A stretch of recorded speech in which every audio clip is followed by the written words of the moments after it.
We got another big man coming to Detroit.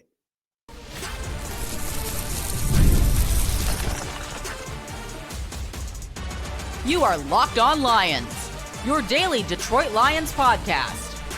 Part of the Locked On Podcast Network, your team every day. All right, here we go, everybody. A late night edition of Locked On Lions right here on the Locked On Podcast Network, your team every day. Matt Derry with you on draft night, Thursday, April 24th and a Friday, April 25th. Thank you for making us your first listen, everybody. Checking us out wherever you get your podcasts.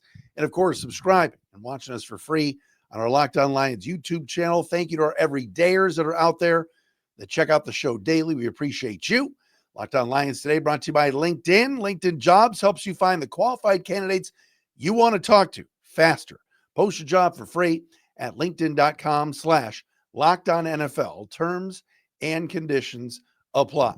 Again, Matt Derry with you. Welcome in, everybody. Round one in the books. The Detroit Lions stood pat. No trade up by general manager Brad Holmes. He stays at 28. And with the first selection this year for the Lions in the draft, the Detroit Lions take Tyleik Williams, defensive tackle, 6'3", 334 from Ohio State. You got to love Brad Holmes, man. We've sat here for the last 2 months and said, oh, gosh, Mike Green, Donovan Ezeraku, Shamar Stewart. We just kept going on and on. Gray Zabel, this lineman, that lineman, this edge rusher, that edge rusher. Maybe the Lions take a receiver at 28. What are they going to do? Jihad Campbell, this guy. Nope.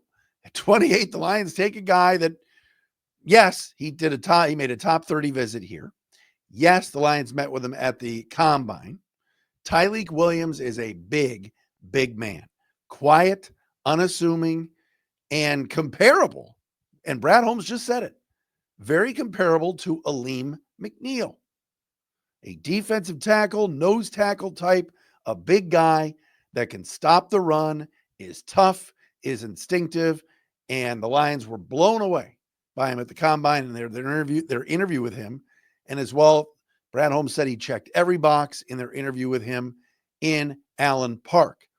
What's interesting about Tyleik Williams is if you look at a lot of mock drafts, whether it was Daniel Jeremiah, whether it was Pete Prisco, whether it was Mel Kiper Jr., anybody's mock drafts, this man, Tyleik Williams, the big fella, was not really projected to go in the first round. Some people had him very late first round, where the Lions got him into the second round. And there were some that even indicated that maybe Tyleik Williams, because he didn't have a great pro day at Ohio State and did not even work out at the Combine, just interviews, may have slipped into the third round.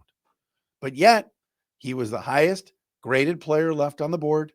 You know that's how Brad Holmes operates. They're going to draft. They're the best player available. They take a guy at a position, quite honestly. When Alim McNeill is healthy, what's the rotation going to look like? Right now on the Lions' interior defensive line, when McNeill is healthy, and we know he's going to start the year not healthy, so Williams will play. But if Alim comes back and you've got McNeill, you've got Reeder, you've got Onwuzurike, you've got Lopez, you've got Pascal, you've got Mekhi Wingo, and now you've got and Tyleik Williams is coming in. So you've got a lot of guys manning and fighting for reps and snaps on the interior of the defensive line. I have no issue with the positional value or whatever you want to call it. The Lions love drafting defensive linemen. Oh, Broderick Martin. We forgot about him. The Lions, Brad Holmes has drafted a bleep ton of D tackles, a lot. He drafted McNeill. He drafted Onwuzurike. He drafted Broderick Martin. He drafted Mekhi Wingo. And now he has drafted Tyleik Williams. So there is a logjam at D tackle. The big question is, and Louis Riddick said it on the ESPN NFL Draft Show tonight, he said Tyleik Williams at times you could line up outside, which is what they did last year with Levi Onwuzurike. Is he an edge rusher? No, he is not. Is he a starting right or left guard? No, he is not. Brad Holmes stuck to his guns. He did not draft out of positional need. He did not look up and say, man, there's Donovan Jackson from Ohio State who ended up going 32 to the Chiefs. Man, Lions, we needed offensive lineman. Jackson would have been there. No, Brad Holmes did not do that. Brad Holmes did not take Mike Green at number 28. Mike Green led the entire nation in college football last year in sacks. He had 17 sacks at Marshall. Mike Green is now available in the second round. Now, Green also had off-field questions. People were wondering, was that sexual assault when he was at Virginia real? Lions stayed away. Jihad Campbell went number 31 to the Eagles. And of course, Howie Roseman, Eagles GM, does it again. He goes up and moves up one spot. They were picking 32. Kansas City was picking 31.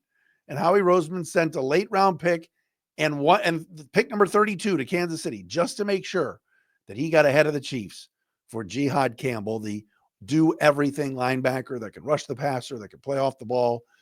And now he's going to Philly to play with Zach Bond. Of course he is, right? Jordan Reed, ESPN draft analyst who was on the ESPN radio coverage tonight of the draft, he said he had Jihad Campbell number 11 overall on his board. And the Lions passed that up. You're sitting here going, what is Matt really? I'm fine with this pick. But I'm telling you right now, I'm not doing backflips over it. I've watched Tyleik Williams play. He's a good football player. He from Pro Football Focus, PFF, he had a run defense grade of, I think, 86.8 last year, which was 8th best in the country. He can stop the run. He's tough. He knows where the football is. He's a beast in there. That I like. Again, he had 2.5 sacks this year. He was third team All Big Ten 2 years in a row. And look, Brad Holmes likes drafting players from the Big Ten. We know that. I'm fine with this pick. I'm not going to sit here and go, yeah, man, Tyleik. He fits the bill. He's a Lion. They loved his interview. They loved how much he loves football. And again, instincts and toughness, all the things that make for what Dan Campbell and Brad Holmes want. That is what this kid has to offer. He won a national championship this year with the Buckeyes. But to sit here and go, yeah, man, I remember all the plays Tyleik Williams made in the Michigan game against Ohio State. I don't. I'm fine with this pick. You look at day 2 now and picks number 60 and 102. Who knows where the Lions are going to go? You would think an edge rusher's got to be in there at some point. And again, what if a Donovan Ezeraku drops and the Lions maybe make a move tomorrow, some sort of trade to go up and get him? Because Ezeraku, who many folks had going in the first round for sure, is available. Mike Green is available. So those types of players are still on the board, as is, and we'll mention this later, Shedeur Sanders and Jalen Milroe. Oh my gosh, both networks just overdoing it with Shedeur talk all night long. I was flipping back and forth between ESPN and NFL Network. It was just a lot of Shedeur talk, almost like this guy was the greatest player in college football this year. He didn't even make it to New York for the Heisman.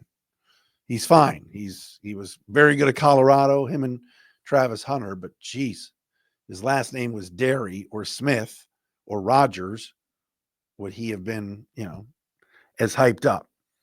But Lions doing what the Lions do. They go out and find a tough guy and a guy that has a big body, big frame, really good player from Ohio State, and Tyleik Williams in the first round. A couple other quick notes on Williams. And of course,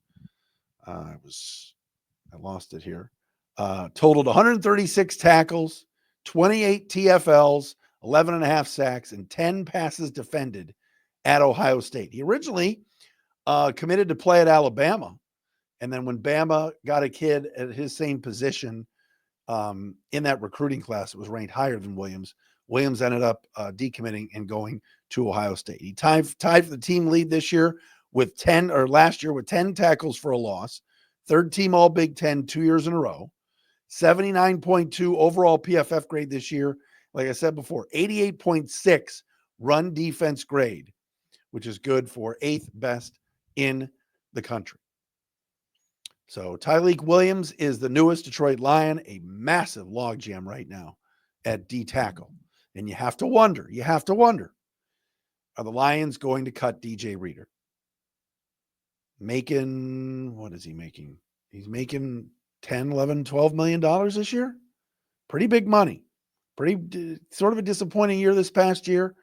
Is that a possibility that the Lions free up some cap space and do a June 1 cut with DJ Reader? Because now the Lions are loaded with interior defensive linemen. All right, coming up next, many fans, many of our everydayers wanted an edge rusher. How did that play out on the board for the Lions tonight? We will tell you about that coming up next right here on Locked On Lions.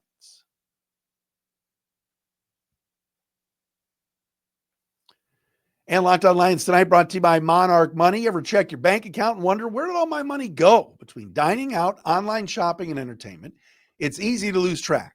That's where Monarch Money comes in, your personal CFO, giving you full visibility and control over your finances. Monarch Money isn't just a budgeting app, it's a complete financial command center. You can track all your accounts, investments, and spending all in one place. So you just stop managing your money. And what do you start doing? You start building wealth. When folks I know you started using Monarch Money, they realized just how much they were spending on like food delivery. Now they budget smarter and they save more. Plus, you got that all-in-one convenience. Instead of juggling multiple apps, you can use Monarch to check your finances, track your spending, and even plan long-term goals. Take control of your finances with Monarch Money. Use the code LOCKEDONNFL at monarchmoney.com for 50% off your first year. That's monarchmoney.com, code LOCKEDONNFL for half off your first year. And hey, looking for tickets for Sunday's Game 4, Knicks Pistons. Unfortunately, tonight, the Knickerbockers took care of Detroit basketball, but Game 4 should be fun. You want to go to the 1 o'clock game on Sunday? Get your tickets on the Gametime app. There's nothing like the environment and atmosphere of an NBA playoff game. So loud tonight down at LCA. Every bucket, every defensive stop, every moment is huge. It's electric in the arena. And with Gametime, you can be a part of it without the stress of last-minute ticket hunting. Gametime makes it fast and easy to get playoff tickets, even when demand is sky high. Prices on the app actually go down as tip-off gets closer, and their last-minute deals can save you up to 60%. Again, all-in pricing means no surprise fees at checkout. What you see is what you pay with Gametime. Take the guesswork out of buying tickets with Gametime. Download the Gametime app, create an account, use the code LOCKEDONNFL for $20 off your first purchase. Terms apply. Again, create an account, redeem the code LOCKEDONNFL for $20 off. Download Gametime today. Last minute tickets, lowest price, guaranteed.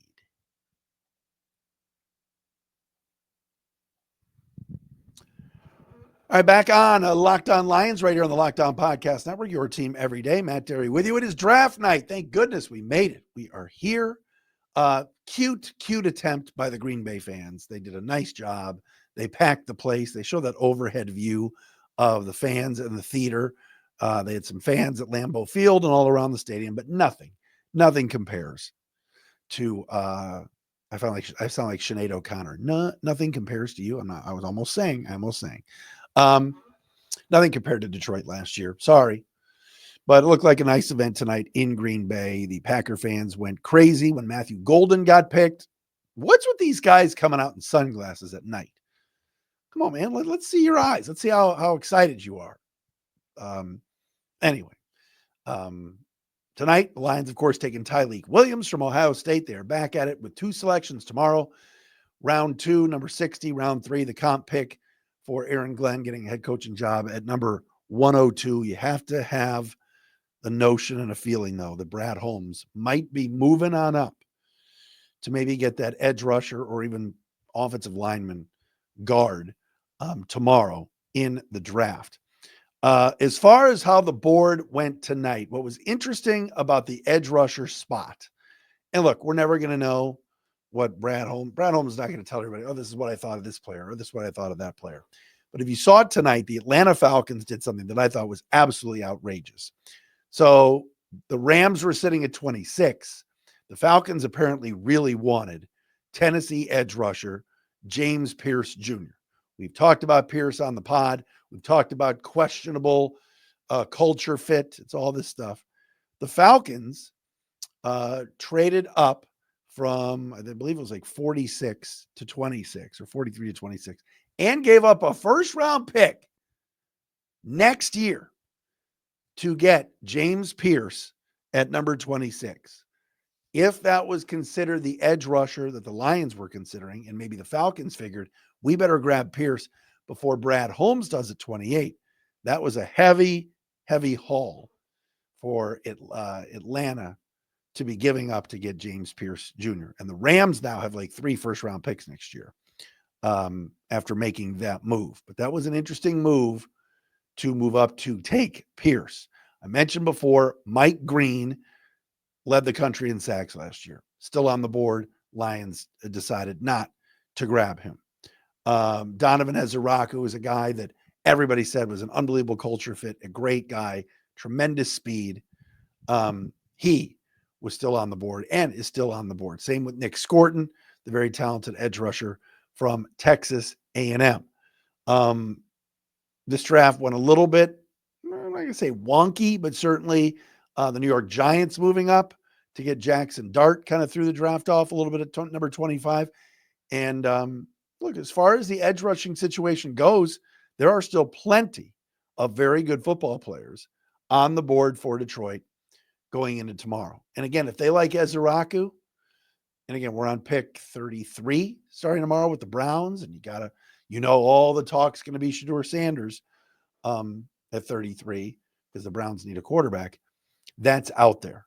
But the pick I thought, I was thinking as the draft was going, you got to 21. And I'm like, all right, is Pittsburgh going to go quarterback here at 21 and take Shedeur or Jackson Dart? And the Steelers elected to take Derek Harmon instead from Oregon, who started his career at Michigan State. That would have been, I think, a home run for the Lions because that kid is really, really good. Not that Tyleik Williams isn't a good player, but Derek Harmon at 21, I thought to the Steelers was a very, very good pick. The guy that the kids from Georgia, Michael Williams, Jalen Carter, both went early on. We kind of expected that. You knew a guy like Abdul Carter was going number 3, which he did. I mean, the Giants got Abdul Carter and Jackson Dart in the same draft. But there are still plenty of good edge rushers available tomorrow. But the interesting move was certainly the Falcons leapfrogging ahead and surrendering a number 1 overall pick next year to get to 26 to take James Pierce, to where maybe the Lions were thinking about him at 28. You just never know. You got to give props as well, other draft nuggets, to the Cleveland Browns. They could have had Travis Hunter at 2, but they got themselves a second-round pick this year and a first-rounder next year from the Jags to move down just 3 spots. They still got Mason Graham at number 5, which we all saw Mason Graham play at Michigan. He's a tremendous football player. And again, accumulating picks was smart when you've got a rebuilding team. Interesting of note, number 1, Jihad Campbell, who the Lions elected not to take, had shoulder surgery and dropped all the way to 31. But how about Will Johnson? Injury concerns about the knee, barely played this year. I mean, this was a kid 2 years ago that you went, oh my gosh, this is as good a cornerback as Michigan has had since Charles Woodson. I mean, Will Johnson is awesome. And, but he's got knee issues and was not even drafted in the first round. And his college coach, Jim Harbaugh, elected to take the running back from North Carolina, Omarion Hampton, before he even took Will Johnson. What could be interesting about tomorrow is, would Brad Holmes go after somebody like Will Johnson? But the injury concerns are there. But if he's high on their board, you just never know. But other than that, I mean, I thought the draft kind of went as I expected it to go. I thought that 3 quarterbacks would be taken at least. I thought maybe Milroe, maybe Shedeur. Wasn't sure about Dart going in the first round, but I think the Giants got the guy they wanted. And of course, we all knew that Cam Ward was going number 1. How about our friends in Chicago? The Bears take Colston Loveland at 10. Now look, Colston Loveland is a good football player. We all saw him play at U of M. But coming off an injury, banged up, and I'm sorry, Tyler Warren, to me, is a better football player than Loveland. Now, I could be completely wrong, and in a couple of years, we're going to look up and go, oh, man, the Bears are stacked with weapons for Caleb Williams. But you just kind of had a feeling that Ben Johnson was going to get one of his weapons for Caleb. And they took Colston Loveland at 10. Tyler Warren ended up going 14 to the Colts. We knew the Colts wanted Tyler Warren for months. That, I thought, was a good pick. That dude just does everything. He's a monster. And I like Loveland. Don't get me wrong. But I thought that was interesting from the Bears. Kind of interesting that the Bears got a weapon and the Packers got a weapon in terms of what they were doing with wide receiver, tight end, and all of that. So Vikings took an offensive lineman, not a surprise. They need help there, and that's what they ended up doing. All right, coming up next, Kerby Joseph. We haven't even talked about this because we recorded yesterday before the big news. Did you tell Clark the good news? Kerby Joseph is back with the Lions long term. We will tell you about that coming up next, right here on Locked On Lions.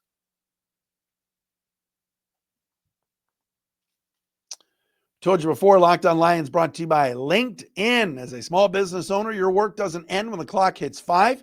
Your business is always on your mind, which means when it's time to hire, you need a partner that works just as hard as you do. That's where LinkedIn Jobs comes in. When you clock out, LinkedIn clocks in. LinkedIn makes it easy to post your job for free, share it with your network, and get qualified candidates all in one place. Post your job for free at LinkedIn Jobs. LinkedIn's new feature can help you write job descriptions and quickly get your job in front of the right people with deep candidate insights. And here's a pro tip. Add the hiring frame, hashtag hiring frame, to your profile picture to double your reach to qualified candidates. No wonder 72% of small businesses say LinkedIn helps them find high-quality hires. Post your job for free at linkedin.com/LockedOnNFL. That's linkedin.com/LockedOnNFL to post your job for free. Terms and conditions do apply.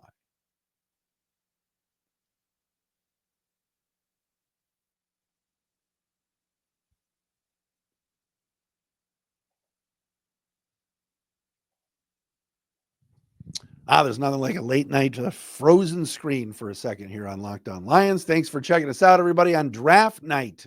Night number 1 is in the books. We'll be back tomorrow night, recapping picks, second round and third round picks. No idea what time I'm going to record tomorrow night.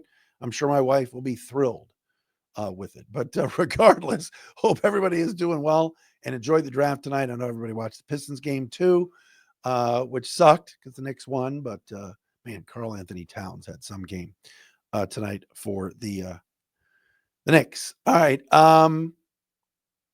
Kerby Joseph became the highest paid safety in the NFL the other night. The Lions ponying up for Kerb a 4-year, $86 million deal, $21.5 million a year, making him the highest paid safety in the game. First and foremost, props to Brad Holmes and his crew and his staff for, again, retaining good football players. I got people telling me, oh, this means Brian Branch is gone now. Hold on a second. Do you want Kerby Joseph on your team? Of course you do. We were talking about him for Defensive Player of the Year on this show last year. Guy was an interception machine. He was the one guy all year on defense that never got hurt, was available, was a rock back there. You know, they'll get to Brian Branch. They'll get to Sam Laporta. They'll get to Jahmyr Gibbs. They'll get to Aiden Hutchinson. They'll get to J-Mo. Oh, J-Mo wasn't traded tonight. Whee! Anyway, Kerby Joseph, $21.5 million a year. That's the market for safeties. Yes. Do they need to keep Brian Branch around in a couple of years? Of course they do. Is it possible they have 2 $21 to $25 million safeties on their team? Possibly. Remember when someone said, oh, no team could ever have 2 $30 million wide receivers? Well, the Bengals do with T. Higgins and Jamar Chase. So I love this move for the Lions. Again, you're keeping, you're drafting, you're developing, and you're re-signing. Kerby Joseph going to be here for the next 5 years. I mean, he's got at the end of his rookie deal this year and then 4 years after that. A 4-year extension at $86 million and 21.5 a year is awesome. He's a really good player. He wanted to be here. Again, how we talk about this all of the time. How many years went by where Lion players were lining up on I-75 or I-94 to get the hell out of here? Oh, I'm a free agent this year? Can't wait. Bye.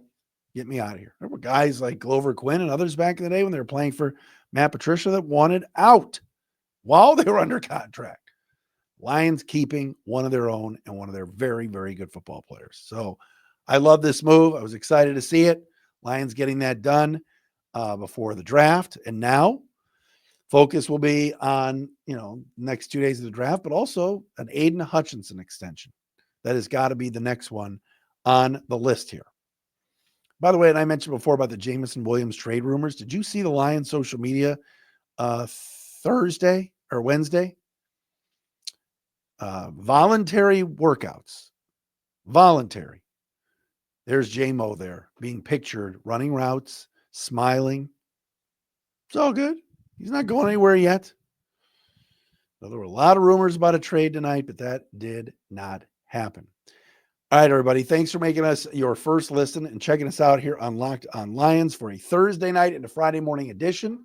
Some of you waking up on Friday morning, heading to work. All the best. Safe travels. Thanks for checking us out.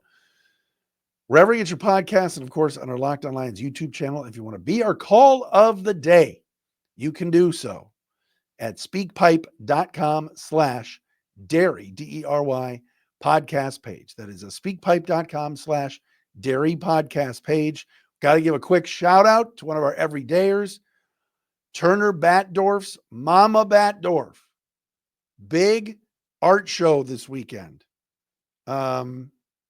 Mama Batdorf, good luck. She's got a big art show this weekend, and she's nervous about it. You're going to kill it. Love Jody, Turner, the whole Batdorf crowd. But Mama, artiste, big show this weekend. All right, we'll be back again tomorrow night right here on Locked On Lions.